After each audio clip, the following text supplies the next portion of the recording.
Hello folks, it's Sandy from Thailand here, and it's Friday the 25th of June, so we're rapidly approaching the 1st of July, which is a significant date for Thailand because they're talking about opening a sandbox in Phuket, which I'll come back to shortly.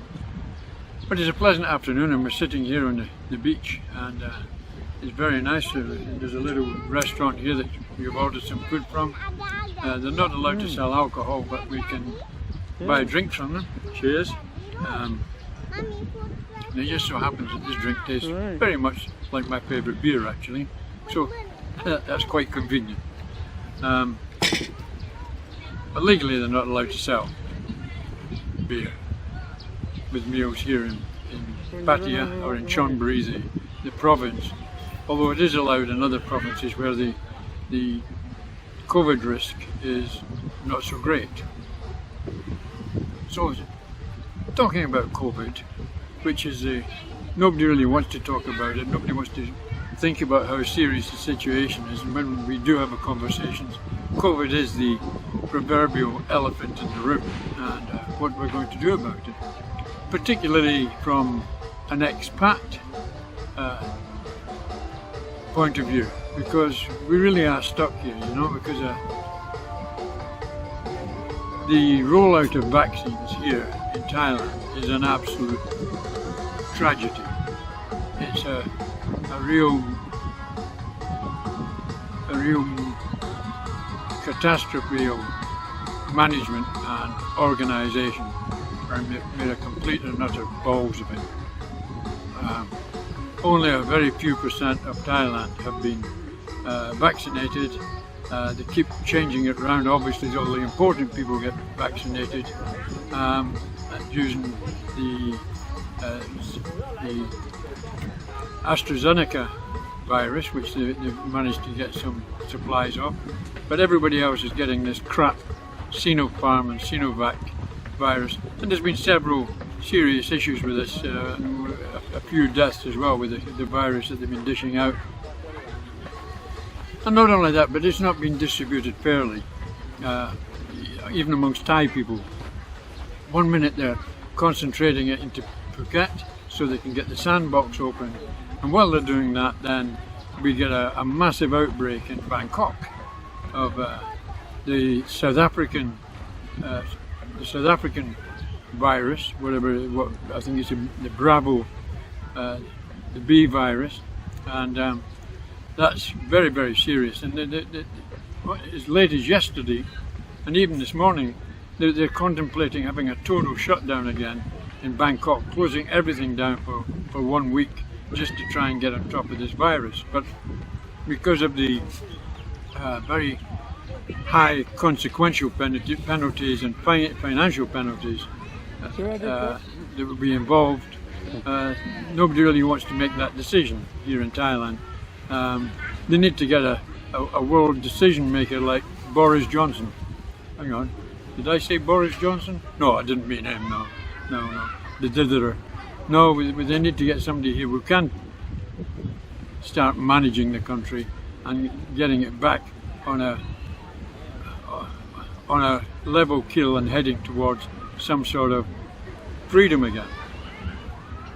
As for expats like myself, it's even more situation, because although some expats in Phuket and people in the know in high places have managed to get vaccinated, we can't even get registered. One minute they're opening some site to register for expats, and the next minute it's shut down, and the registrations you've made have been cancelled, and it's an absolute clusterfuck. Actually, that's what it is. It's a clusterfuck. And I don't like using language like that, but that's what it is. Even the French, thank God the French government has got some initiative. They've at least flown in a whole load of vaccine to the French embassy for distribution amongst the French expats here in Thailand, and good for them. But what about the US, United States, and what about the UK and other countries with expats here in Thailand? Well, it seems like our home countries have said fuck them, and they've moved out, so we don't have to worry about them. And here in Thailand, of course, despite all the promises that they're going to vaccinate everybody, we're right at the bottom of the pecking order, understandably. They do say that people with a certain age and with certain difficulties can get vaccinated quicker, but I haven't seen any evidence of that, because I'm significantly over the age that they talk about, and there is no opportunity for me to get registered or vaccinated here in Pattaya anyway. So that is a serious problem. Now let me go on to this stupid, crazy idea that they've had about opening a sandbox in Phuket. I don't know how they can dream up these schemes, you know, but okay, they're going to open up a sandbox in Phuket, and because it's an island, they think they can contain any outbreaks in the island.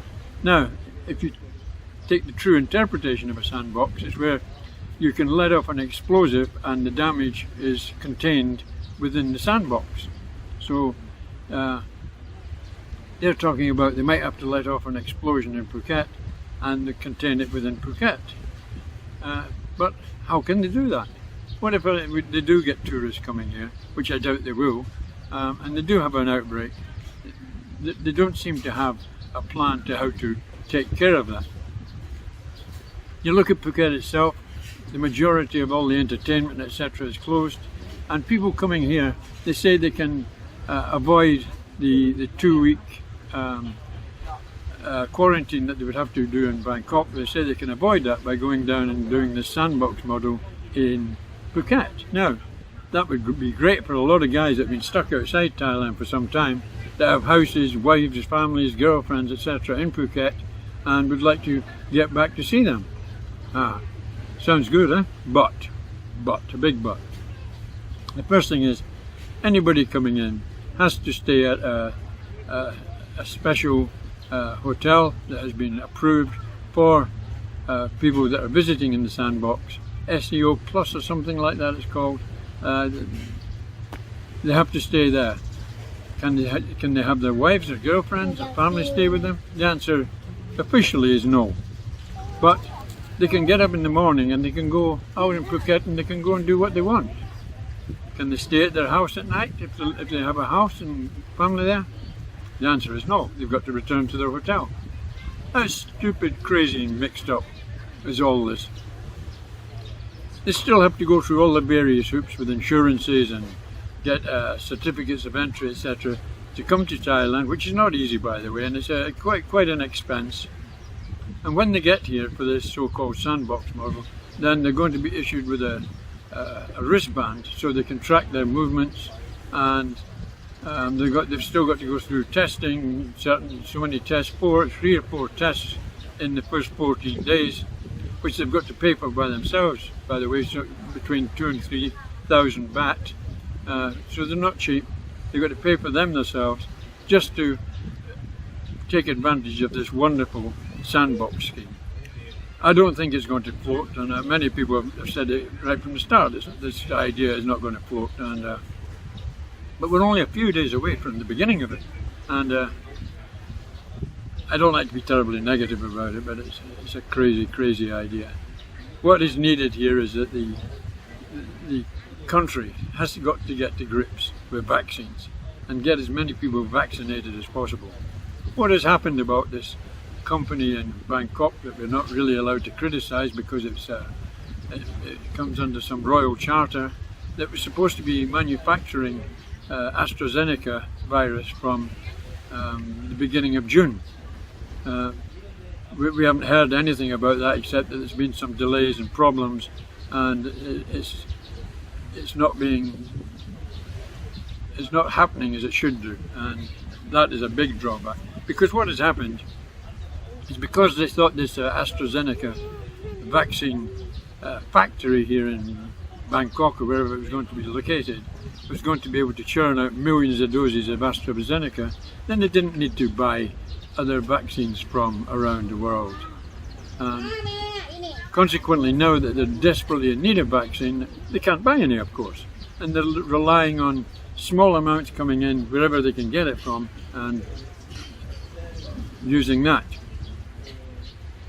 The other problem is, of course, is that the one that they can get in a reasonable quantity is the one I've already described, is the Sinovac or the Sinopharm, which leave a lot to be desired. But I hear many even expats saying now that if they were offered them, even though they're not up to the mark and they're not nearly as efficient as a lot of the European and American type vaccines, they'll take them just to get them into their arms and get the certification.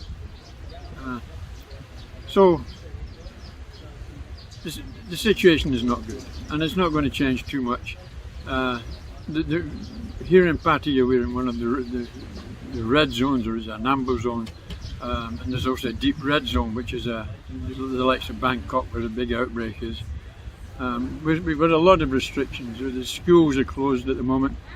They tried opening up some schools round about, and children were coming down with the COVID and taking them home, and the families were getting COVID, so they had to shut them all down again. So it's online learning for them. So that's the sad news here from Pattaya and from Thailand, and I don't think it's going to get any better for some time, actually, not this year. So if you're planning on coming to Thailand, don't hold your breath. If you get an opportunity to go somewhere else this year for a holiday, then take it, because this is not a place to come to. It's no fun for a holiday maker. Even the wonderful sandbox thing that will definitely roll out on the 1st of July is a disaster. Even that is not an ideal holiday scenario for any person or any family in their right minds. So that's it. That's my moan of the day, and I'm sorry it sounds so negative, but it is what it is. Thanks for watching. Bye.